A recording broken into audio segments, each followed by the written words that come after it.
October 1941, German soldiers stand 19 miles from the Kremlin. They can, quite literally, see the spires of Moscow.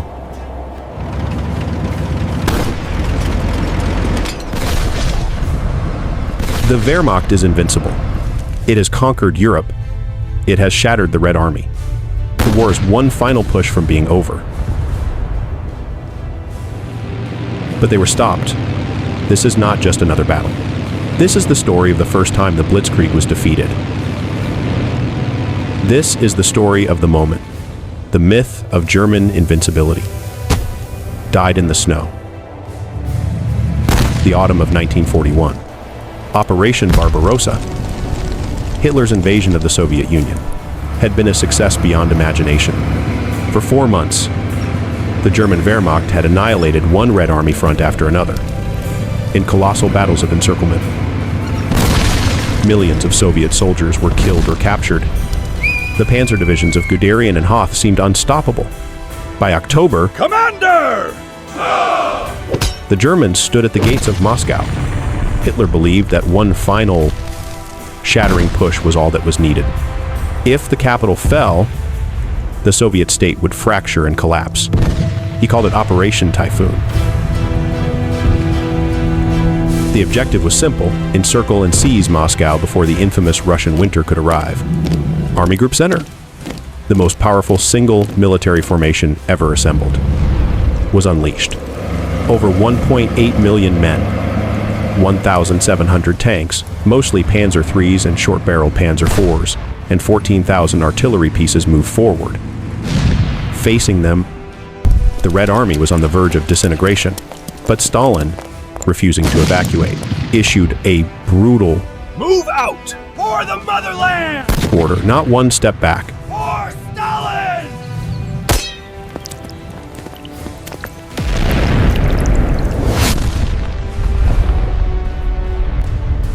Operation Typhoon launched on September 30th, 1941. And at first, it was a masterpiece of annihilation.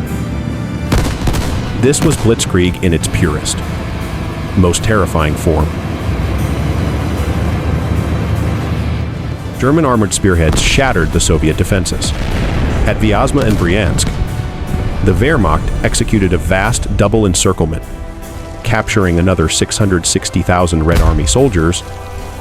Vorwärts! The road to Moscow was now almost completely open. German units were less than 100 miles from the capital. Panic gripped Moscow. The Soviet government began evacuating. The Germans, tasting victory, were certain the war was won. Yeah, we did it! We won! And then, it began to rain.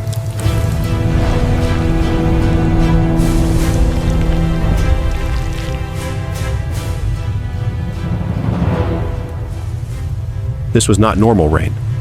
This was the Rasputitsa, the time without roads. Within days, the entire Eastern Front dissolved into a bottomless, primordial sea of mud.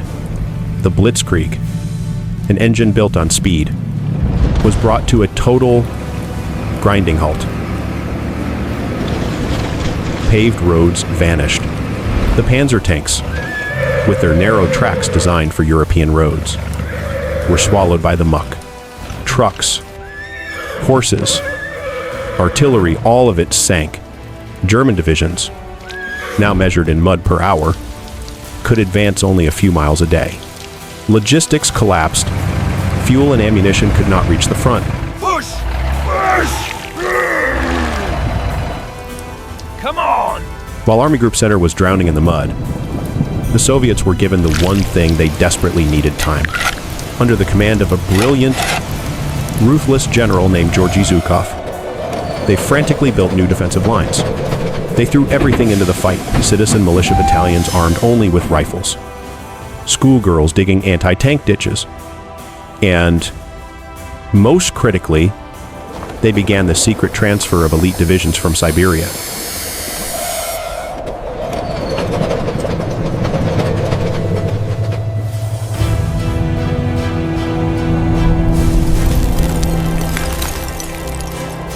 In early November, the Rasputitsa ended. The ground froze solid. The Blitzkrieg could resume. The Germans launched their final, desperate lunge, the thrust for Moscow. They came so close that some reconnaissance units reported they could see the spires of the Kremlin through their binoculars. They were just 19 miles from the city limits. But as the ground froze, a new, more terrible enemy arrived, General Frost. The temperature plunged down to -20, then -30, then -40 degrees Celsius. It was the coldest winter in 50 years. The German army was utterly unprepared. They were still in their summer uniforms. Logistics had failed to deliver winter clothing. Guns jammed as their lubricants froze solid. Artillery shells wouldn't fire. Panzer engines had to have fires lit beneath them just to keep from freezing into solid blocks of useless metal. Soldiers died of frostbite in greater numbers than from combat, desperately stuffing newspaper and straw into their coats for warmth. The Red Army, by contrast, was born of this winter. On December 5th, 1941, at the exact moment the German attack had frozen to death, Zhukov unleashed his counterstroke, the Siberian divisions. These were fresh, fully trained, elite soldiers. They were equipped with white, fur-lined winter camouflage, warm Valenki boots, and weapons winterized for the cold. And they brought the T-34 tank. The T-34 was a revelation, a shock. With its sloped armor, powerful 76mm gun, and wide tracks that glided over the snow the Panzers couldn't handle. It was a war winner. German anti-tank guns bounced harmlessly off its hide. The Soviet counteroffensive smashed into the exhausted, frozen, starving German lines. For the first time in the war, the Wehrmacht was not just stopped, it was shattered and forced into a desperate retreat.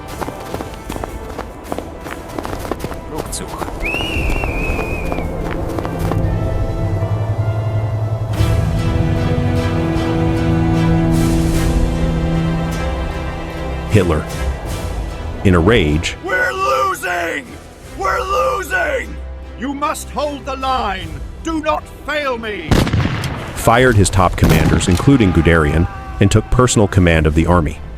He issued his own no-retreat order, a command which likely saved the German army from total collapse, but at the cost of hundreds of thousands of lives that winter. Operation Typhoon had failed. Moscow was saved. Though the war would rage for 4 more brutal years, the Battle of Moscow was the true turning point. The myth of the Wehrmacht's invincibility was broken. The Blitzkrieg was dead. The Germans had reached the gates of Moscow, but General Mudd and General Frost, combined with the sacrifice of the Red Army and the shock of the T-34, had slammed those gates shut. The Lightning War was over. Slammed those gates shut. And a horrific war of attrition had just begun.